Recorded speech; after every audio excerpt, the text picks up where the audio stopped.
बोलते हिंदुस्तान पे तमाम दर्शकों का स्वागत है। गाजा पर इजरायली हमले का 1 साल पूरा हो गया और इसके बाद जो दुनिया भर के हालात हैं वो सबके सामने हैं और इस हालात में इजराइल इस जंग को लंबा खींचता हुआ अपनी जिद पे अड़ा हुआ दिखाई दे रहा है और इस जिद की कीमत खुद इजराइल को चुकानी पड़ रही है, इजराइल के लोगों को चुकानी पड़ रही है।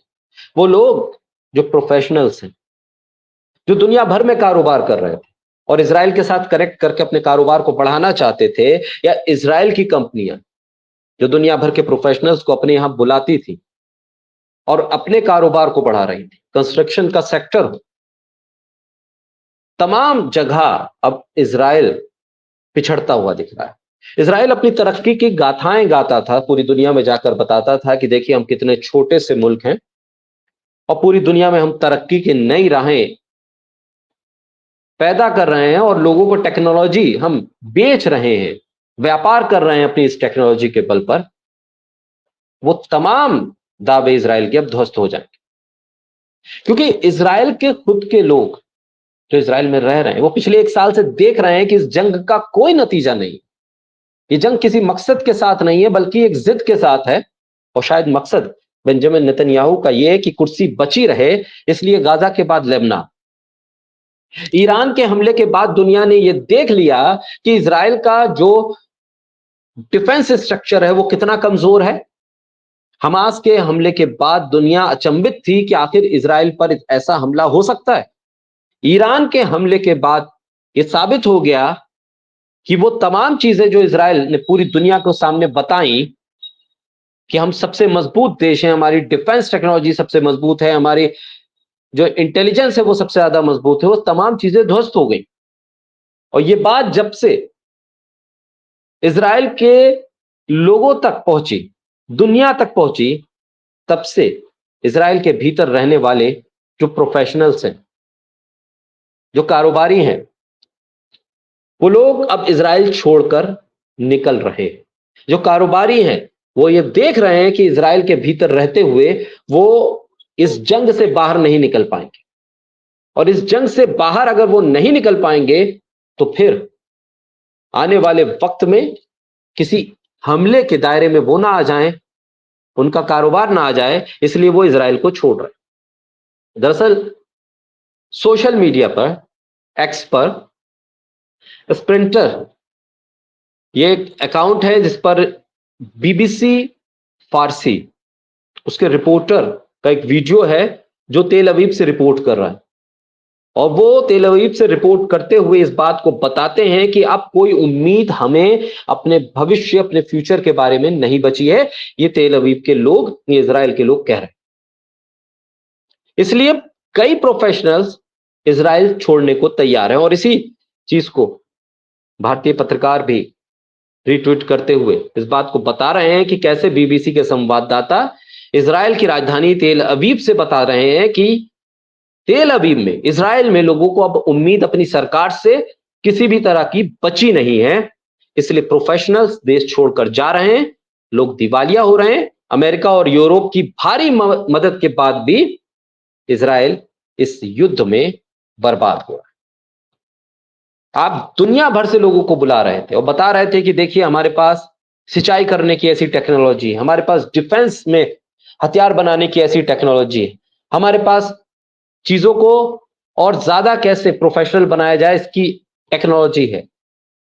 उस टेक्नोलॉजी को बेच बेच कर आप पैसा कमा रहे थे, दुनिया भर के मुल्कों को लुभा रहे थे और बता रहे थे कि आइए हमसे ये चीज खरीदिए।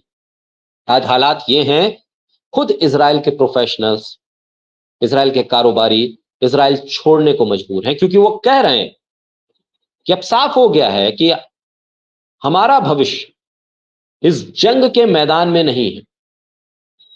जंग का मैदान छोड़कर, जंग के ये हालात छोड़कर इजराइल के लोग अब इजराइल से बाहर जा रहे हैं। ये बेंजामिन नेतन्याहू की सबसे बड़ी हार। एक तरफ तो बेंजामिन नेतन्याहू पे जो करप्शन के आरोप लगातार लगते रहे, जिसको लेकर प्रोटेस्ट ऐतिहासिक तौर पर बड़े हुए इजराइल के भीतर, और अब एक बार फिर ईरान के हमलों के बाद इजराइल में ये आवाजें उठ रही है कि इस जंग को रोका जाए, क्योंकि इस जंग से फायदा इजराइल को कुछ नहीं, क्योंकि वो तस्वीरें लोगों ने देखी किस तरह से सेकंड भर में ईरान से चल के आने वाली मिसाइल सीधे इजराइल में जा पहुंची और धमाके कर दिए। और उन धमाकों की आवाज आज भी इजराइल के लोगों के दिलो दिमाग पर है, और वो ये देख रहे हैं कि जिस मजबूत डिफेंस सिस्टम का हवाला बेंजामिन नेतन्याहू देते रहे या इजराइल देते रहा, वो सिर्फ एक ढकोसला था, एक खोखला भरोसा था जो ईरान ने ध्वस्त कर दिया। और अब अपनी ही सरकार से कोई उम्मीद इजराइल के लोगों की नहीं। एक के बाद एक लेबनान में जब आप मोर्चा बढ़ा रहे हैं, तब खाड़ी के देश इकट्ठा हो रहे हैं। फ्रांस आपके साथ खड़ा नहीं है। अमेरिका कह चुका है कि आप ईरान के न्यूक्लियर जो स्ट्रक्चर्स है उस पर हमला करेंगे नहीं।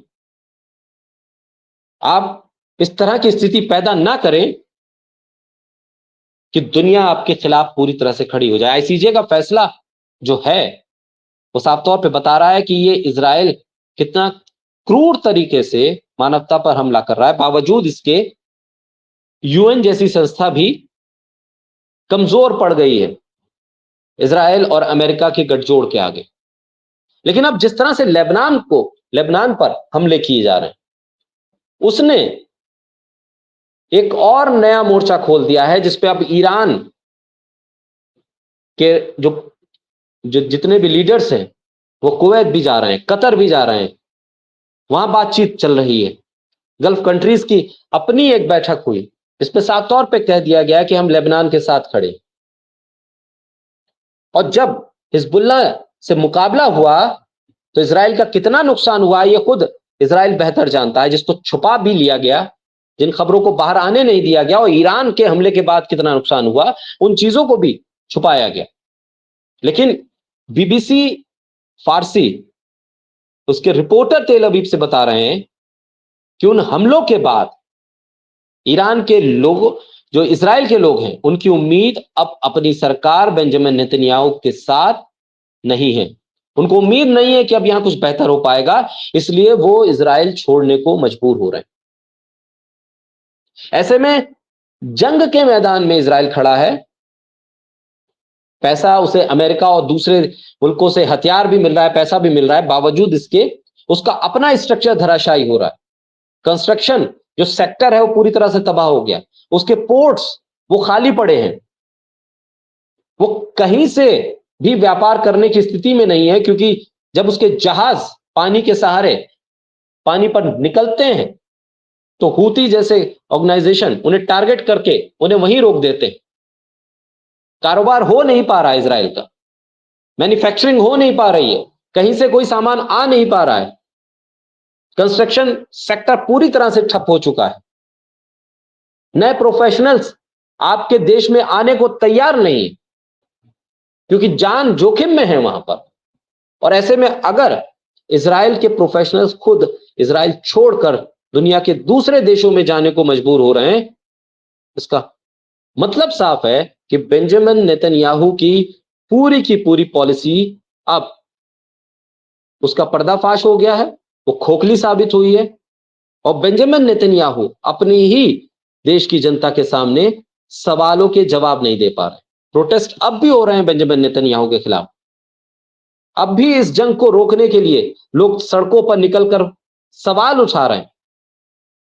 लेकिन स्थिति यह है कि जब तक बेंजामिन नेतन्याहू खुद इस बात को नहीं मान ले कि उन्होंने ये सबसे बड़ा गलत कदम उठाया है, गाजा पर हमला और फिर लेबनान में उस हमले को बढ़ाना, तब तक शायद इस जंग को रोक पाना मुश्किल है। बातें तो सीजफायर की, पीस प्रोसेस की लगातार हो रही है, और ईरान जैसे मुल्क इस बात को भी कह चुके हैं कि हमसे धोखा दिया गया, हमसे कहा गया था कि सीजफायर होगा, इसलिए हम जो इजराइल की तरफ से लगातार हमले हो रहे थे उन पर खामोश थे। लेकिन वहां जब धोखा मिला तब ईरान ने उसका जवाब दिया। आगे भी ईरान कह रहा है कि अगर फिर इजराइल कोई ऐसी हरकत करेगा तो फिर हम जवाब देंगे। यानी कि जंग का जो खतरा है वो टला नहीं है, और ऐसे में उस जंग से बचने के लिए इजराइल के प्रोफेशनल्स इसराइल छोड़ रहे हैं, तेल अवीव को छोड़ रहे हैं। ये एक बड़ा झटका है और इसको शायद इसराइल खुलकर बता नहीं पा रहा। ये वो सेटबैक है जो ईरान के हमले के बाद सबसे बड़ा सेटबैक बेंजामिन नेतन्याहू को। गाजा में हमने देखा कि पूरी की पूरी बटालियन वापस आ गई हमास से लड़ते लड़ते, लोगों ने जंग के मैदान में जाना छोड़ दिया। अब इसराइल के प्रोफेशनल इसराइल में रुकने को तैयार नहीं। बहरहाल ये जंग कहां तक जाएगी, ये हमले कहां तक पहुंचेंगे और इसराइल क्या सीजफायर के लिए तैयार होगा या फिर किसी बड़े हमले की तैयारी में है, ये तमाम अपडेट्स आप तक पहुंचाते रहेंगे। आप बोलते हैं हिंदुस्तान के साथ जुड़े रहिए।